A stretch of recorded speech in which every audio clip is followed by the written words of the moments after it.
नमस्कार, recipe bye मनीषामध्ये तुमचं सगळ्यांचं स्वागत। आज मी तुमच्या सगळ्यांसाठी घेऊन आले आहे हेल्दी लाईफस्टाईल एक स्वादिष्ट रेसिपी। मोड आलेल्या मुगाचे पौष्टिक व चविष्ट थालीपीठ आरोग्यासाठी फायदेशीर, प्रोटीनने भरपूर आणि सकाळच्या नाश्त्यासाठी हलक्या जेवणासाठी उत्तम पर्याय।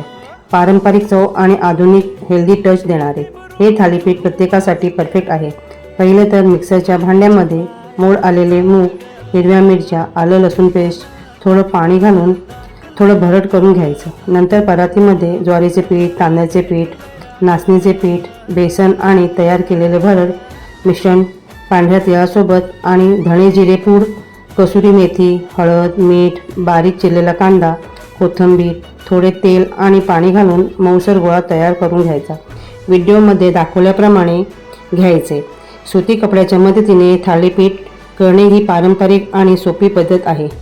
थालीपीठ थेट तव्यावर लाटायला कठीण जाते, म्हणून ओल्या सुती कपड्यावर पिठाचा गोळा ठेवून बोटांनी थापून पातळ वर्तुळ बनवायचा। तो कपडा अलगद तव्यावर उलटवायचा आणि वर पाणी लावून थालीपीठ सहज सुटते।